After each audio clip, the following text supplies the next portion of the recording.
Okay, so I'm doing a Costco cost saving measure. I am about to cut up a beef loin top whole New York vacuum package. It's basically a giant slab of New York strip steaks.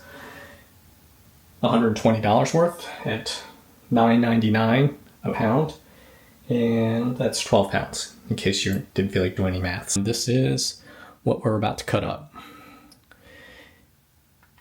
It's a lot of steaks for 2 people, but hey, that's a good price.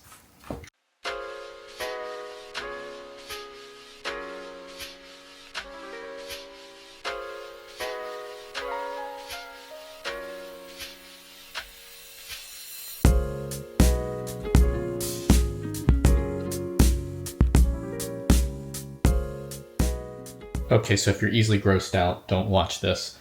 But I went ahead and cut all the steaks up and then piled up all of the fat that was trimmed off. Turns out there was, I don't know if you can see it, 3 pounds, 2 pounds, 14 ounces of fat off of, what was it, 12 pounds, 11 pounds, 11 pounds, 11.9 pounds. Anyway, I'll have to do the math and what the actual cost is of the meat, but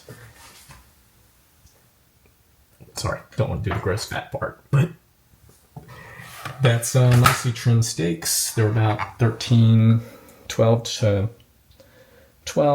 15 ounce steaks for 2 people. You can cook them down. So I'm going to kind of divide these up a little bit. And yeah, so honestly, it's kind of worth it. It's kind of neat having this big pile of meat.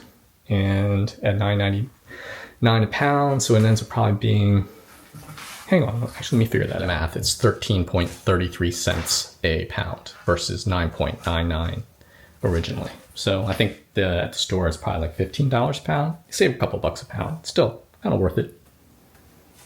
So the final tally was 12 steaks, and I'm halfway done vacuum sealing it. We got date right now. I'm gonna go get some gelato. And sous videing the one steak at 132 degrees. That's my jam. And then I'm just going to go sear it tonight. Anyway, thanks for watching.